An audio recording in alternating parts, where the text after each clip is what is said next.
गोंडा के दौरे पर आई सिराथू की विधायक पल्लवी पटेल ने पटेल संस्थान में पत्रकारों से कहा कि वो एसआईआर फॉर्म नहीं भरेगी, उनके पास भारत सरकार के तमाम वैलिड कागजात हैं।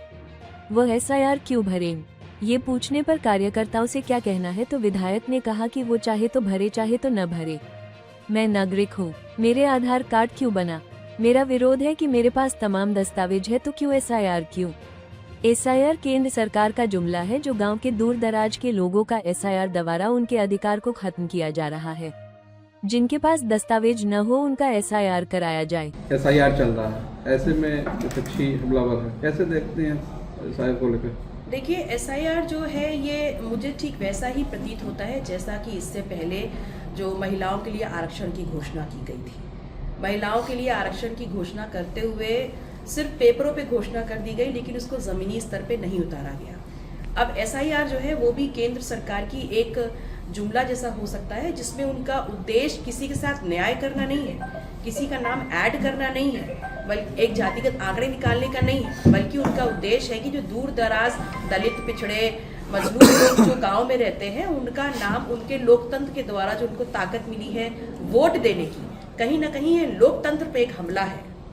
ये विपक्ष इसलिए हमलावर है क्योंकि कहीं ना कहीं हमें जो उनकी नीयत है उस पर हमें शक है, और इसलिए क्योंकि जिस जिस प्रदेश में चुनाव की घोषणा हो रही है और जहां जहां से उनको ज्यादा से ज्यादा सीटें हासिल करनी है वहां वहां एसआईआर को इस प्रकार से गति दी जा रही है। और सबसे इम्पोर्टेंट चीज ये है कि जिस प्रकार का प्रेशर जो बीएलओज हैं और जो लोग इसमें लगे हुए हैं इस पूरी संपूर्ण प्रक्रिया को पूर्ण करने के लिए, जिस प्रकार से प्रेशर उनके ऊपर है कहीं ना कहीं अमानवीय है। और हमें इस बात को भी ध्यान रखना चाहिए कि सरकार के द्वारा पद्धत कोई भी काम किया जाए, लेकिन उसमें किसी प्रकार से कोई भी व्यक्ति अंडर टेंशन, अंडर प्रेशर काम ना करे। दिक्कतें वही हैं जहां 2003 में जिनके नाम नहीं है, जो यहाँ के रहने वाले नहीं है, अवैध तरीके से यहाँ पर आ गए हैं, विवाद तो वही कर रहे हैं ना इस प्रक्रिया के दौरान। देखिए, यहाँ का रहने वाला आप ये कैसे स्पेसिफाई करेंगे कि कौन अवैध है, कौन यहाँ का रहने वाला नहीं है? जिस व्यक्ति ने अपनी पूरी जिंदगी यहाँ काट दी और अगर उसके पास कोई दस्तावेज नहीं है तो आप किन आधार पर उसको अवैध करार करेंगे? क्योंकि सिर्फ उत्तर प्रदेश की बात नहीं है, भारत देश ग्रामीण अंचल में बसा हुआ देश है। खेत खलिहानों पर आधी ज्यादा आबादी बसती है, और अगर उनके पास आज भी आप जाएं तो वो लोग ढंग से अपना नाम भी नहीं बता पाएंगे।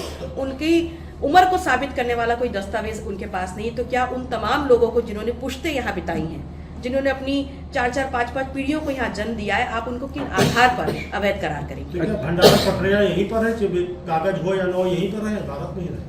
देखिए, कागज हो या ना हो ये आधार होना चाहिए निश्चित तौर पर, लेकिन आज आप कागज ना होने के आधार पर निकालने की कवायद तो कर रहे हैं, लेकिन आपने कभी उनके कागज बनवाने की कवायद क्यों नहीं करी?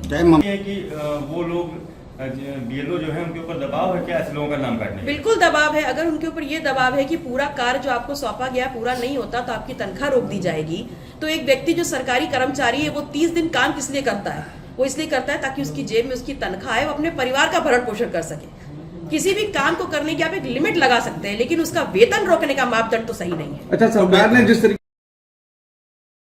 राजनीति हो या क्रिकेट, देश विदेश की ब्रेकिंग हो या आपके मोहल्ले की बड़ी खबर, सब मिलेगा एक ही ऐप में, सबसे तेज और भरोसेमंद।